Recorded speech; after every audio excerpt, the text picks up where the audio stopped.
하나님, 어떻게 저에게 이러실 수가 있습니까? 오늘 모세는 하나님을 향해 원망의 소리를 내뱉습니다. 사실 모세 입장에서 생각해 보면 충분히 낼 수 있는 말입니다. 그냥 그 말씀을 읽는 독자인 우리가 봐도 그럴 수 있겠다 생각이 듭니다. 분명 그는 그 떨기나무 앞에서 애굽으로 가라라는 하나님의 명령에 두려움을 무릅쓰고 핑계를 대며 거절을 했습니다.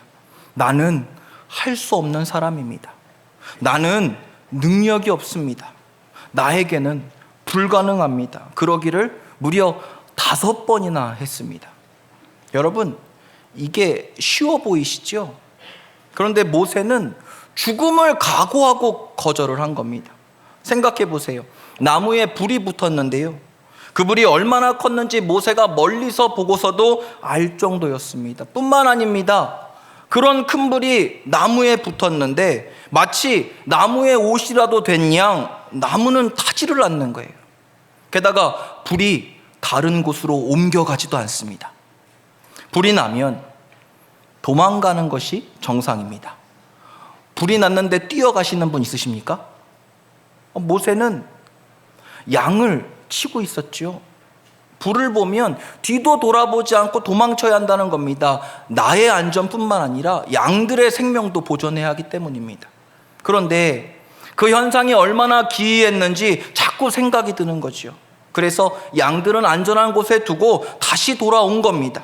그리고는 들었습니다. 마치 천지가 진동하는 듯한 것 같은 그 하나님의 음성을 말입니다.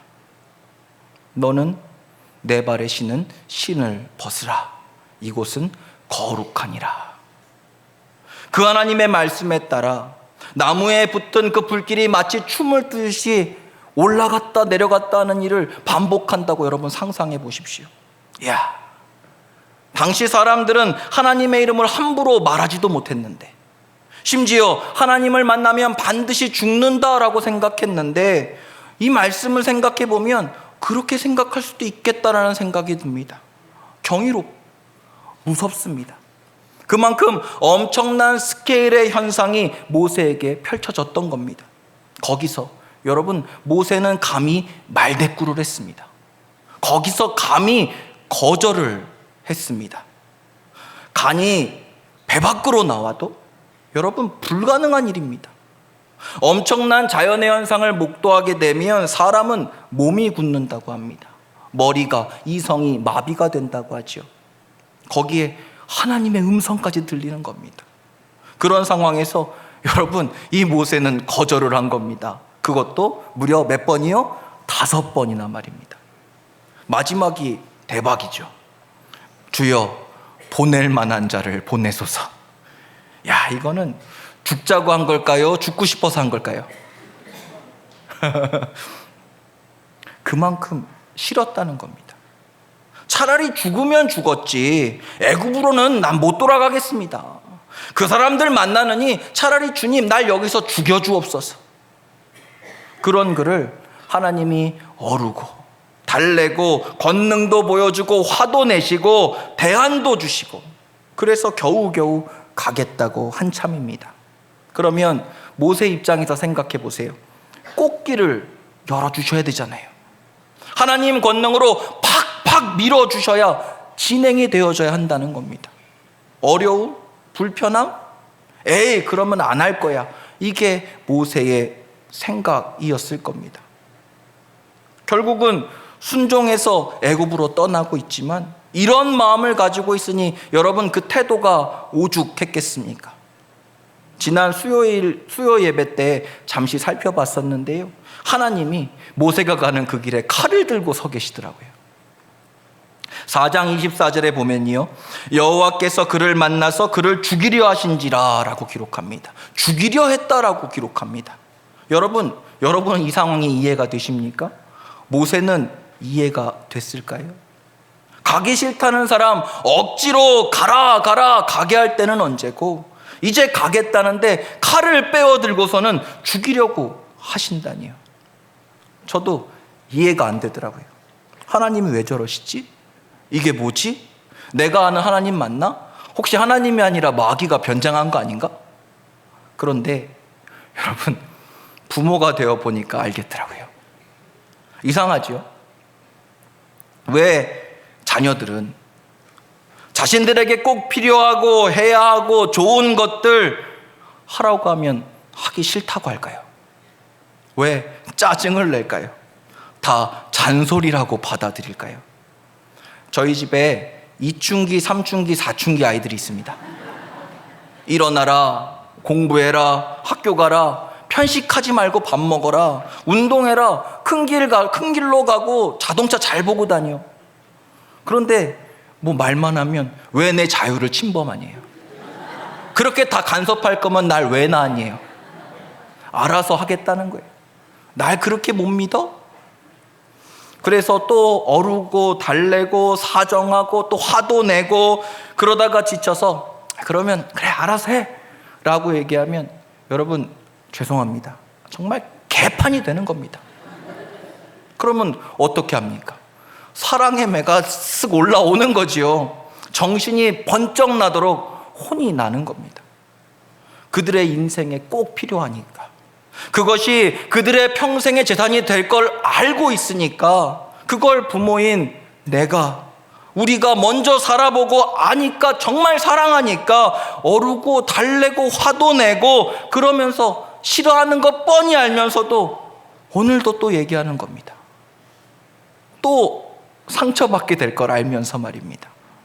하나님도 마찬가지시라는 겁니다. 문제는 이런 마음으로 모세가 애굽으로 가게 되면 그렇게 바로를 만나게 되면 죽을 수밖에 없다는 거예요. 바로의 손에 죽습니다. 이스라엘 백성들의 손에 죽습니다. 깨어 있어야 한다는 거예요. 자신의 뒤에 누가 있는지, 자신이 어떤 사람인지, 내가 무엇을 할 수 있는 사람인지를 알아야 합니다. 나도 잘 모르는데 전혀 다른 남하고 어떻게 싸울 수 있겠습니까? 어떻게 이길 수가 있겠습니까? 그때 그의 아내 십보라가 이 상황을 보고 아들의 표피를 베어서 그 앞에 가져갔다라고 얘기합니다. 할례이지요. 그리고 하나님께 얘기합니다. 내 남편은 피남편입니다 라고 말입니다. 이 피는 언약을 의미합니다. 하나님과 이스라엘 사이에 맺은 언약. 그렇습니다. 내 남편 모세는 하나님의 자녀입니다 라고 아내가 대신 고백해 준 것입니다. 모세도 잊고 있던 그의 정체성을 아내가 일깨워 준 것이죠. 심지어 그녀는 이방인이었습니다. 미디안 여인이었습니다. 하나님이 칼을 빼들고 서 있는 걸 같이 봤는데 얼마나 무서웠겠습니까? 그럼에도 사랑하는 남편을 살리고자 하는 마음에 없는 용기를 끌어내서 생각하고 판단하고 행동해서 남편을 살린 겁니다. 그 덕에 모세는 무사히 애굽으로 내려갈 수 있게 되었습니다. 여러분, 제가 이런 말 할 처지나 위치는 아니지만 아내 말 잘 들으시기 바랍니다. 아내 말 잘 들으면 죽을 때서 건짐받으면 받았지 손해볼 일 전혀 없습니다.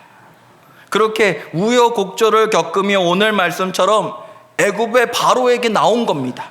1절입니다. 그 후에 모세와 아론이 바로에게 가서 이르되 이스라엘의 하나님 여호와께서 이렇게 말씀하시기를 내 백성을 보내라. 그러면 그들이 광야에서 내 앞에 절기를 지킬 것이니라 하셨나이다.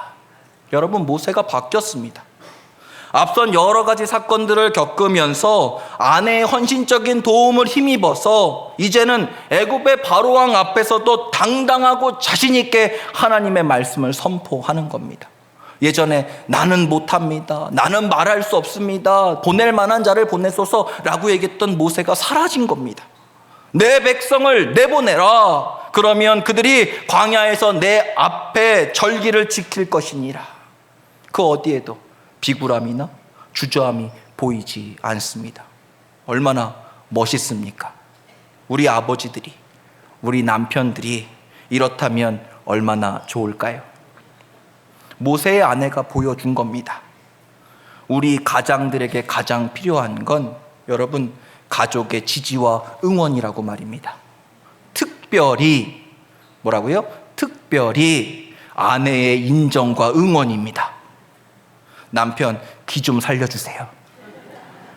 남편들은 아내 말 잘 듣고 아내들은 남편 귀 살려주고 화목한 모든 가정이 될 줄 믿습니다. 자, 그런데 세상 일이 참 내 맘 같지가 않습니다. 하나님의 말씀을 전했건만, 심지어 가르쳐 주신 대로 힘있게 자신있게 전했건만 그 반응이 심상치가 않습니다. 2절입니다. 바로가 이르되 여호와가 누구이기에 내가 그의 목소리를 듣고 이스라엘을 보내겠느냐? 나는 여호와를 알지 못하니 이스라엘을 보내지 아니하리라. 바로의 반응은 시큰둥을 넘어서 적극적입니다. 모세가 기대한 것과 전혀 정반대로 말입니다. 4절입니다. 애굽 왕이 그들에게 이르되 모세와 아론아 너희가 어찌하여 백성의 노역을 쉬게 하려느냐? 가서 너희의 노역이라 하라. 바로가 역정을 내지요. 심지어 모세가 말한 하나님에 대해서 평가절하 합니다. 3절에 나오지요. 히브리인의 하나님이라고 말입니다. 애굽에서 히브리인은 종이었습니다. 그 위치를 부각시키고 있는 것입니다. 이런 말이죠. 하나님, 기껏해야 종들이 믿는 신이잖아. 자기 백성 하나 구원하지 못하는 신들 사이에서도 제일 끝자락에 위치한 그런 신이라고 비아냥되고 있는 것입니다. 여러분, 이것이 세상이 우리 하나님을 바라보는 시선입니다. 믿는 우리를 바라보는 시선이지요. 이게 무슨 말이냐면, 여러분, 믿는 우리가 세상에서 어떤 역할을 감당하고 어떤 일을 하고 어떤 사람인가를 보고 우리가 믿는 하나님도 어떤 하나님이라고 평가한다는 겁니다. 흔히 하나님을 죄인들의 하나님이라고 부릅니다. 또 예수님을 죄인을 위해 오신 예수님이라고 말하죠. 우리는 이 의미를 다 알고 있습니다. 이 죄인이 무엇을 뜻하는지 다 알고 있지요. 그런데 세상은 모릅니다. 관심도 없습니다. 그저 우리 모습만 볼 뿐이죠.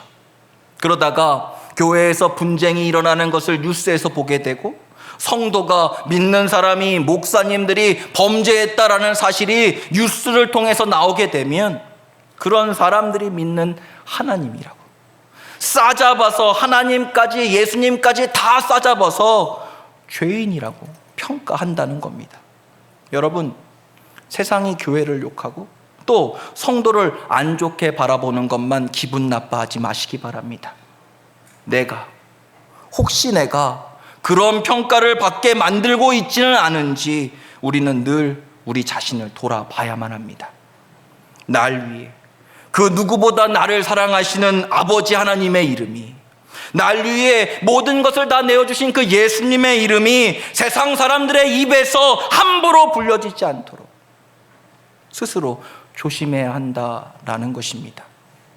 이것이 우리가 이 세상을 살면서 성실해야 하는 이유고, 열심히 살아야 하는 이유고, 또 솔직하게 살아야 하는 이유고, 말하기 전에 먼저 생각해 봐야 되는 이유고, 내 행동에 책임질 줄 알아야 하는 이유라는 것입니다.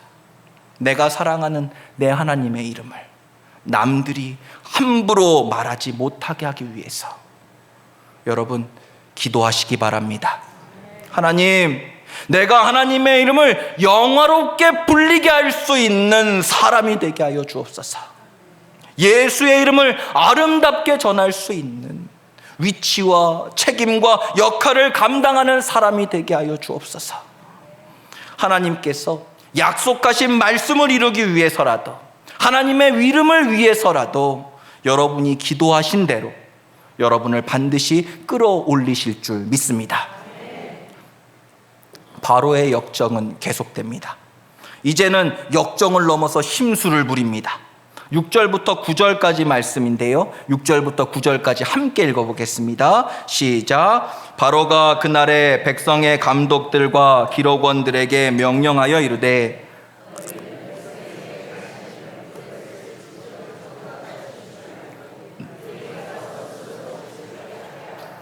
또 그들이 전에 만든 벽돌 수요대로 그들에게 만들게 하고 감하지 말라. 그들이 게으름으로 소리질러 이르기를 우리가 가서 우리 하나님께 제사를 드리자 하나니, 그 사람들의 노동을 무겁게 함으로 수고롭게 하여 그들로 거짓말을 듣지 않게 하라. 이게 무슨 말이냐면 무에서 유를 창조해 내라는 겁니다. 재료도 주지 않으면서 결과물은 만들어내라 라고 말하고 있는 거지요. 심지어 재료도 주지 않으면서 재료를 제공했을 때만큼의 그 수량은 반드시 만들어내라 라고 이야기하고 있는 것입니다. 여러분, 이게 세상 방식이죠. 위해 주는 척, 관심 있는 척, 도와주는 척, 그런 모든 척들은 다 해놓고 정작 손해는 하나도 안 봅니다. 그리고 더 챙겨가죠. 그리고는 이게 다 너 책임이야, 너 때문이야, 너희 잘못 때문이야 라고 얘기한다는 겁니다. 지금 바로는 자신이 기분에 상했다라는 그런 이유를 대면서 아주 이스라엘에게 봉을 뽑으려는 겁니다.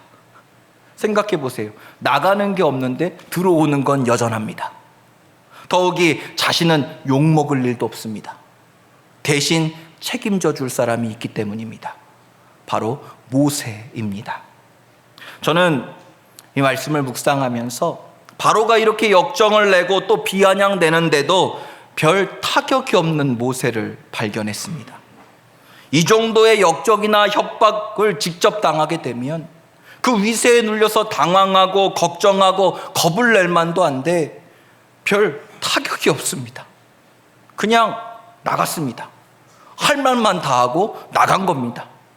심지어 바로가 자신에게 했던 말대로 그런 일들이 지금 막 일어나고 있는데 별다른 생각이 없어 보입니다.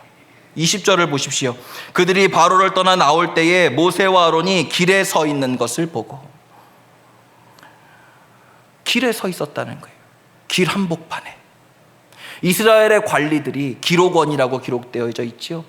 애굽에 고용됐던 그런 관리들이 갑자기 몰아닥친 그 바로와 애굽의 횡포에 항의하러 갔다가 도리어 망신과 창피만 당하고 나온 그 순간에도 여러분, 그들은 대로 한복판에 서 있었습니다.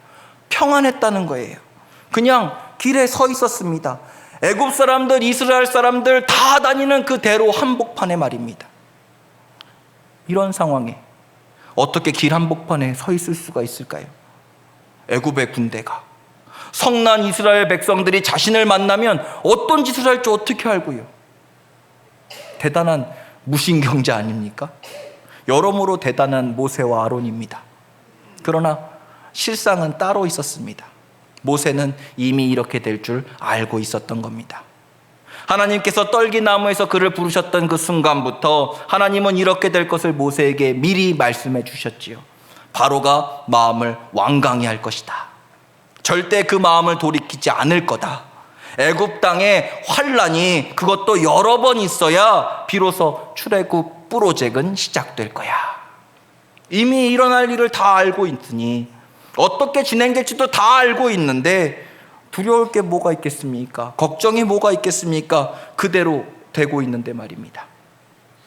여러분, 우리에게는 모세와 같은 이런 믿음이 있습니까? 하나님께서 나의 기도를 들으시고 기도한 대로, 말씀을 주신 대로 이루시리라 라는 확신이 있으십니까?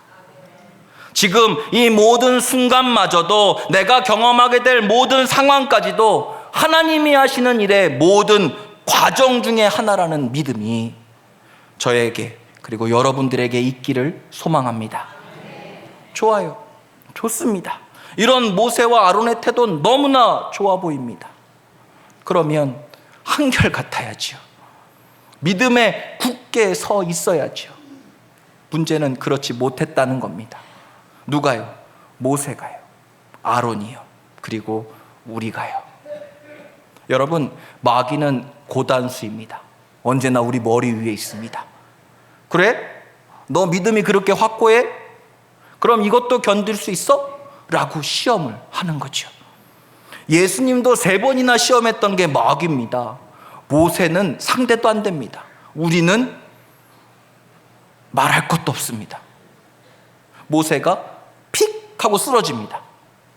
하나님의 말씀을 듣고 믿음이 있는데도 불구하고, 그래서 방금 전까지도 길 한복판에 그렇게 평안히 서 있던 모세가 22절 23절을 보십시오. 뭐라고 기도하고 있는지 말입니다.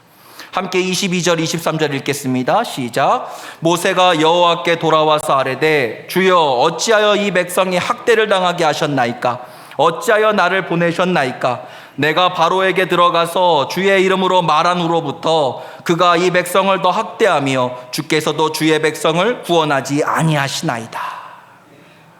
여러분, 모세는 이미 이렇게 될 줄 알고 있었습니다. 이런 일이 생길 줄 알았습니다. 그래도 평안했습니다. 그런데 지금 기도하는 이 모세는 기분이 상했습니다. 왜요? 이스라엘 백성들이 자신에게 뭐라고 했기 때문입니다. 바로의 반응은 이겨냈는데 이스라엘 백성의 원망과 원성에는 무너진 겁니다.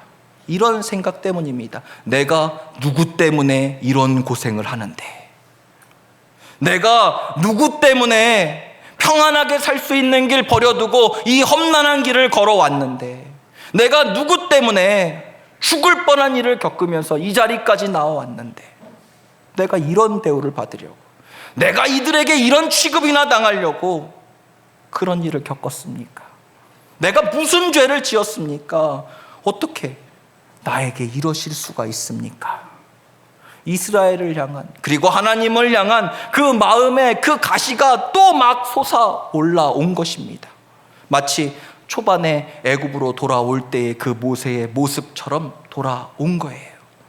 하나님이 칼을 빼들고 서 계셨던 바로 그 순간처럼 말입니다. 이스라엘 백성도 밉고 하나님은 더 미운 거지요. 하나님, 그때 그냥 내가 죽여달라고 하지 않았습니까?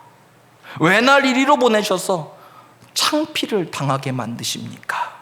이게 뭡니까? 사람은 어쩔 수가 없습니다. 여러분, 믿음이 있는 것 같다고 자만하지 마십시오. 언제 고꾸러질지 아무도 모릅니다. 다 똑같아요. 하나님 앞에서 자랑할 수 있는 인생은 아무도 없습니다. 사랑하는 성도 여러분, 우리는 지나가는 사람의 말 한마디에도 믿음이 생기고요, 또 지나가는 그 사람 말 한마디에 그 마음에 있는 모든 것들을 다 빼앗겨 버리는 그런 연약한 사람들입니다. 그것도 내 인생의 중요한 인물들의 말도 아니에요. 그냥 지나가는 엑스트라 1, 엑스트라 2, 그런 사람들이 툭 내뱉는 그 말 한마디에 다 빼앗깁니다. 좌절하고 낙담하고 분이 차오르고 이길 수가 없어요. 그러나 한 가지 확실한 것, 그것은 하나님은 말씀하신 모든 것을 반드시 이루신다라는 것입니다. 내가 믿고 바라고 의지하기만 하면. 비록 실수해서 넘어지고 이리저리 휩쓸리고 좌절하고 원망하고 시리에 빠져서 심지어 죽음까지 생각하는 그 상황에 이른다 할지라도 다시 내 이름을 불러주시는 주님의 음성을 듣고 다시 내게 손 내밀어 주시는 그분의 손을 붙잡고 나아가기만 하면 여러분, 다시 듣게 되는 것입니다. 다시 보게 되는 것입니다. 나를 통해 이루시고자 하시는 하나님의 그 놀라운 계획을 말입니다. 출애굽기 6장 1절 말씀을 잠깐 보겠습니다. 오늘 읽었던 본문 바로 이어서 나오는 말씀인데요, 출애굽기 6장 1절입니다. 함께 읽겠습니다. 시작. 여호와께서 모세에게 이르시되 이제 내가 바로에게 하는 일을 내가 보리라. 강한 손으로 말미암아 바로가 그들을 보내리라. 강한 손으로 말미암아 바로가 그들을 그의 땅에서 쫓아내리라. 할렐루야. 여러분, 기도하지 않으면 우리도 언제든지 우리의 믿음을 빼앗길 수 있습니다. 날 향한 하나님의 계획을 잊어버릴 수 있습니다. 그러나 어떠한 순간에도 기도할 수만 있다면, 그 하나님의 음성을 붙들고 하나님의 손을 붙잡을 수만 있다면 다시 들리게 될 것입니다.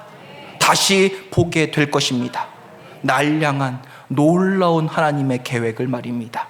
지금 이 순간 날 향해 달려오고 있는 그 하나님의 응답을 말이지요. 오늘 예배 전에 함께 찬양했던 찬양 중에 이런 찬양 가사가 있습니다. 기도를 멈추지 마라. 눈앞의 상황이 마음을 눌러도 원망치 말라. 너의 입을 지켜라. 저들은 너의 입을 보고 있다. 마음을 뺏기지 마라. 내가 널 돕지 않는다는 소리에 너의 모든 게 불리해도 너는 기도를 계속해라. 너 기도를 멈추지 마라. 내가 너의 그 모든 상황을 바로 역전시키리니 너 기도를 멈추지 마라. 내가 잠시도 쉬지 않고 모든 걸 지켜보고 있으니 바로 역전되리라. 할렐루야. 모세의 여정은 여러분 이제 시작입니다. 출애굽 프로젝트는 이제 막 시작했을 뿐입니다. 우리도 마찬가지입니다. 지금 하나님의 꿈이, 하나님의 계획이 시작되고 있습니다. 사람들의 말에, 보여지는 일에 흔들리지 마십시오. 나를 향한, 우리를 향한, 우리의 가정과 우리의 교회를 향한 하나님의 사랑은 그 어떤 상황에도 결코 변하지 않습니다. 반드시 다시 타오르게 될 것입니다. 너 기도를 멈추지 마라. 바로 역전되리라. 그 하나님을 믿고 예수님을 믿고 끝까지 믿음으로 승리하는 저와 여러분 모두가 되시길 주님의 이름으로 축복합니다. 축복합니다.